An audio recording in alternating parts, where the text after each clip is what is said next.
Welcome back. This is part 2 of my 4-part series on the complete history of the Golden Kingdom at Six Flags Great Adventure. If you haven't seen part 1 yet, I highly recommend checking it out first. It covers the hype, the rumors, and the build up to one of the most ambitious projects Six Flags had ever attempted. But in this episode, things really start to take shape. We'll dive into the massive announcement that shocked fans, explore how this mysterious new land began to rise from the ground, and look at the first test runs of what would soon become the world's tallest and fastest roller coaster. Because while the Golden Kingdom promised to redefine what a theme park could be, behind the scenes, pressure was mounting, and not everything was going according to plan.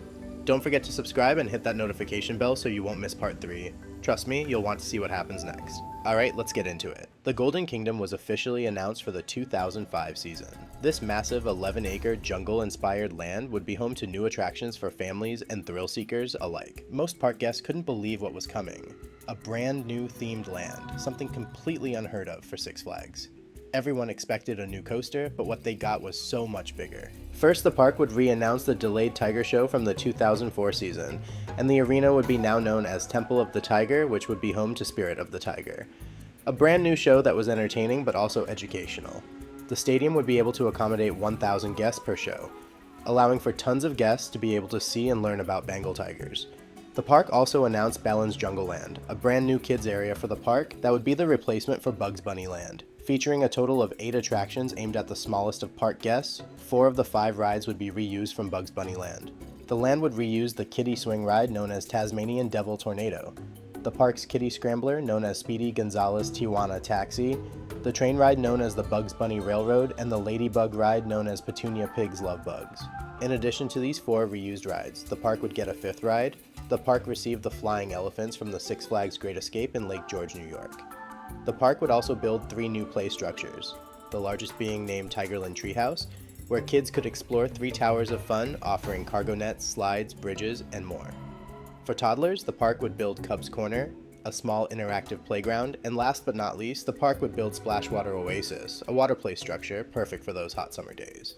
By mid-October, the base supports for the ride's 456-foot tower were installed, and by the end of the season, crews have made a great deal of progress on the tower as the first 2 levels of the top hat was complete. The coaster's teal structure could now be seen from inside the park, allowing guests to have a sneak peek of what was coming next season. Over the off-season, the tower continued to grow, quickly becoming visible from miles around. It didn't take long for the massive tower to make the park's other rides seem small by comparison. Week by week, the workers raced to finish the tower before the winter weather hit. The goal was to have the tower topped off by Christmas, and to have the ride open to guests by April 23, 2005, but by mid-November, Mother Nature had different plans for the ride. Due to heavy rain, snow, and high winds, work on the construction site came to a standstill. Instead of crews placing new pieces of track and support, they quickly worked to pump water out of flooded areas of the site so work could resume as soon as weather conditions allowed. Due to the weather delays, work began on the site 7 days a week, and crews worked overtime to help make up for lost time. By the first week of December, it seemed like the crew's hard work began to pay off. They were back on track to have the ride topped off by Christmas. But once again, there was another storm. The site was once again at a standstill as a winter storm blew into the area. With it came high winds, 1.5 feet of snow, wind chills of minus 23 degrees Fahrenheit, and even more delays for the coaster. Workers worked quickly to clear snow from the ride's foundations so they could resume work as fast as possible, but the storm caused too big of a delay to have the ride topped off by Christmas. Crews continued to work as hard as they could, and by Christmas, the top sections of the tower were beginning to take shape. Crews now planned to have the ride topped off just after the new year. By the second week of January, the media as well as coaster enthusiasts were invited to the park to watch the world's tallest and fastest coaster be topped off. But once again, the weather had different plans. This time, it was the fog. Right before crews were about to lift the top section of track into place, fog rolled into the area that was so dense that crews were unable to see the top of the tower. Crews would have to wait it out until they had a clear visual of the tower before any more progress could happen. However, they wasted no time and hooked up the piece of track to the crane and waited for a break in the weather so they could quickly lift the track into place. Luck would finally be on their side, as right as they finished hooking up the piece of track, the weather cleared and crews were able to quickly install the final piece of track on top of the tower. Now that the track work on the tower was complete, crews began to focus on the catwalks, storage track, the bunny hill, station, and the tower's elevator system. But once again, another winter storm rolled in, dumping 1.5 feet of snow onto the site, which caused even more delays. Thankfully though, now that the tower was complete, crews were able to focus on lower areas of the ride, allowing for progress to continue, just at a much slower rate than normal. One area of focus during this time was the hydraulic room, which featured the ride's 12,500 horsepower launch motor. After a few weeks of assembly, the complicated motor was assembled, and the ride's massive hoses were attached to the motor and hydraulic fluid reservoirs. The most important part of the motor, however, was the massive accumulator tanks. Each tank weighed 40,000 pounds. The tanks would be pressurized and would push hydraulic fluid through the motor. By the end of January, the coaster's 4 trains arrived on site, but they weren't quite ready to be placed onto the track. On February 15th, the ride's track was complete, and work began on installing the ride's 473 magnetic brake fins, mechanical systems, and electrical lines.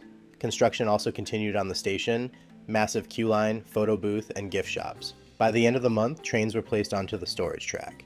At the beginning of March, crews began pull-through testing of the ride. They created a wooden mock-up of a ride car, meeting the car's exact dimensions, and pulled it along the track to ensure riders or parts of the train would not come in contact with anything it shouldn't during the ride. This testing took crews 10 hours to complete, as crews in the mock-up were lifted to the top of the tower by a crane and slowly winched the car down the tower, inspecting every inch of the ride along the way.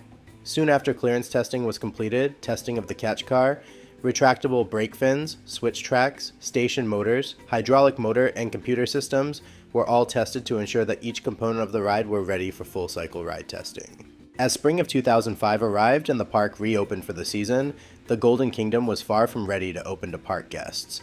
While Kingda Ka's structure was complete, so much work needed to be completed on the ride along with the surrounding Golden Kingdom area. The massive cranes were still on site as things like the elevator were still being assembled on the tower. The area, which had been part of Frontier Adventures, however, due to most of the buildings being rethemes of existing structures and not completely new buildings, was nearly complete, in the level of detail in the buildings, signs, and even the pavement met or exceeded expectations of most guests. The fenced-in area that was still under construction offered a taste of the level of theming guests had to look forward to once everything was complete. The reused buildings received new updated facades with new colors and lots of little pieces of theming added to them. Even the Frontier Adventure portal was repurposed with the new Golden Kingdom name added to it, along with carvings being added to the posts, which matched the carved light posts which were being placed throughout the Golden Kingdom.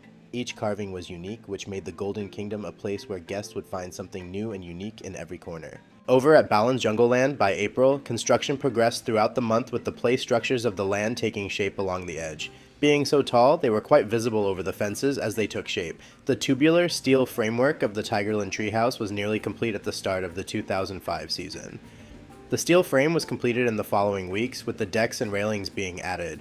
The towers of Tigerland Treehouse featured multiple levels with various types of elements throughout. The towers also featured multiple slides of varying heights, including an elephant head and trunk near the entrance to the play area. 2 of the towers, known as the C and D towers, were located in the center of the track loop of the Jungle Land Express on an island. Guests were supposed to only enter and exit through the A tower.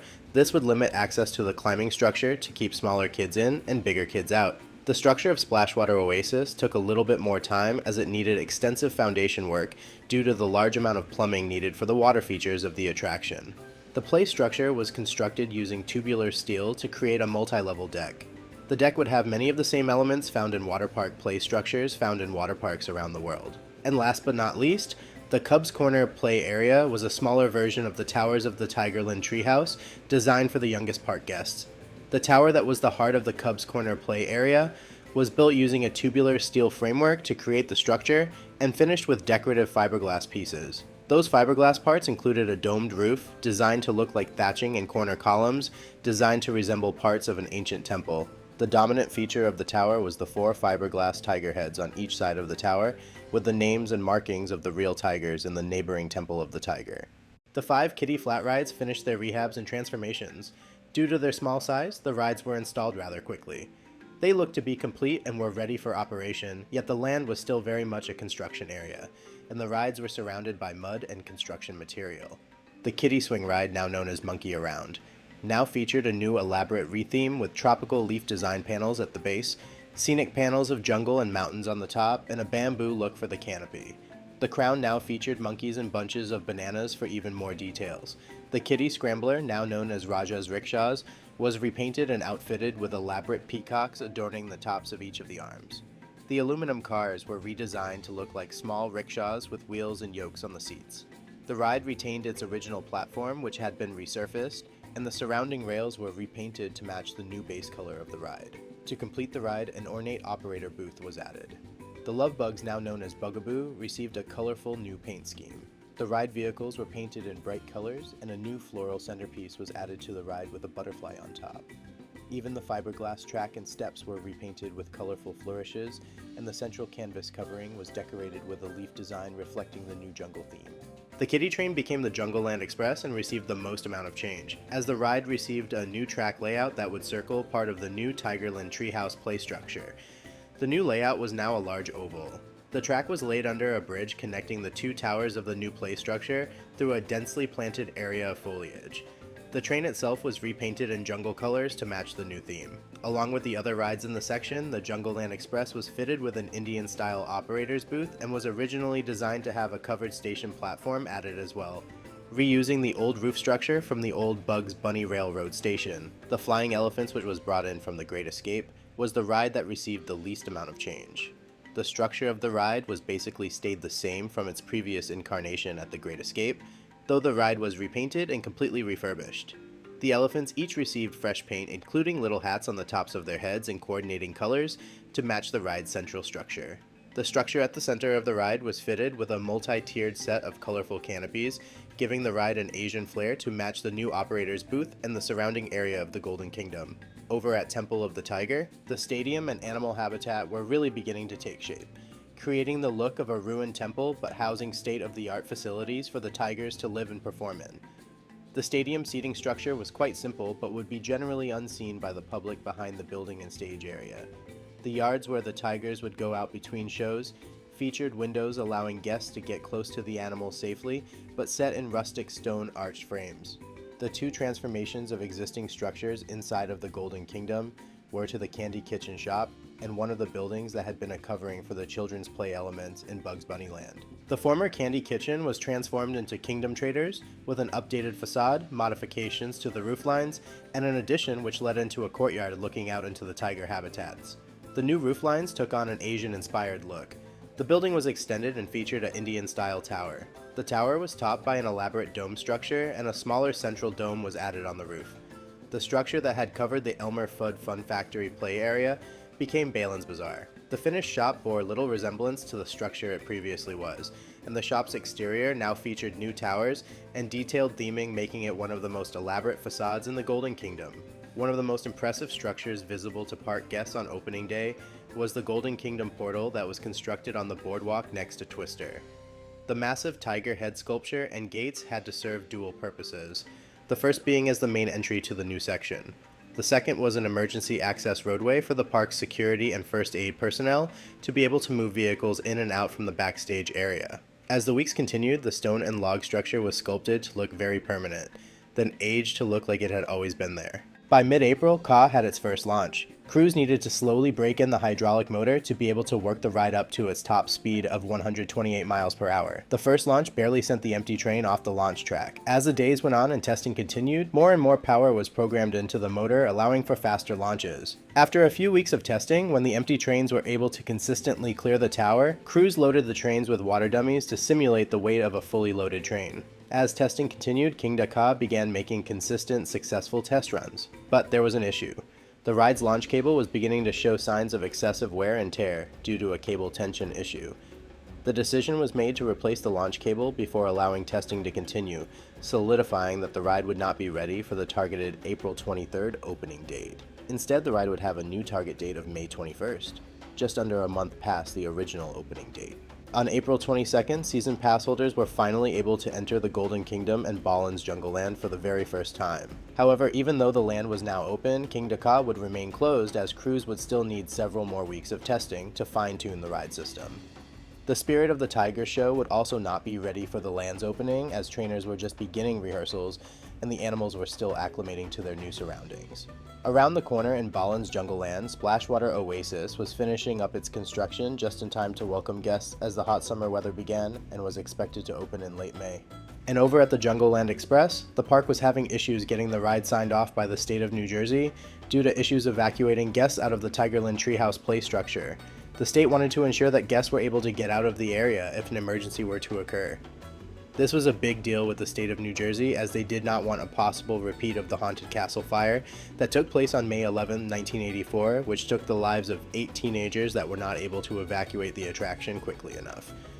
The park was given an ultimatum: open the Tigerland treehouse and keep the train closed, or open the train and keep the treehouse closed. Ultimately, the decision was made to open the treehouse, as it would be a cheaper operating expense and could accommodate more guests. But now, the park had a new challenge. How would they be able to quickly evacuate guests out of the C and D towers, which were located in the center island of the track loop of the Jungleland Express?